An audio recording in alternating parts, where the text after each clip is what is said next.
தம்பி தம்பி ஓட்டோண்டுக்கு சொல்லிவிடையா. சரி ஆண்டி.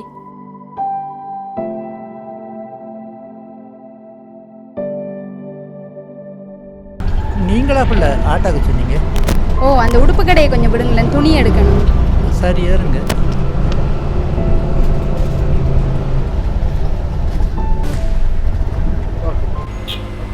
துணி எடுக்க போறீங்க, கூட யாரும் வரல?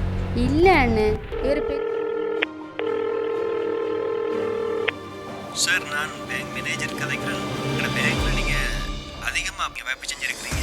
அதுக்கு உங்களை நாங்கள் சிறந்த வாடிக்கையாளரை தெரிவு செஞ்சுருக்கிறோம். நீங்கள் உங்களால் எப்போ வரையிலும் எங்களோட பேங்க்கு ஒரு டைம் ஒன்று தந்தீங்கன்னு சொன்னால் நாங்கள் ஏற்பாடுகளை செஞ்சுருவோம். இവിടുത്തെ நிப்பாடுங்க. எவ்வளவு அண்ணே? 300 ரூபாமா?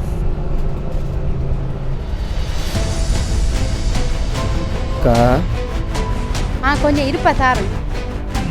இதை மாற்றலையே பிள்ளை. காசத்தை தான் மாற்ற இல்லைன்னா பக்கத்து கடையில் கேட்க வேண்டியது நீ. இருமா இந்த வாரம்.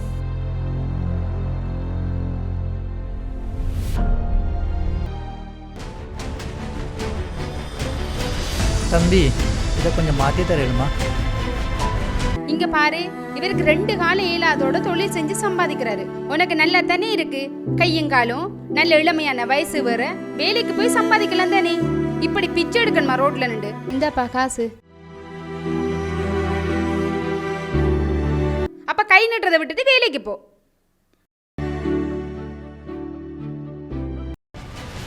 நன்றிப்பா.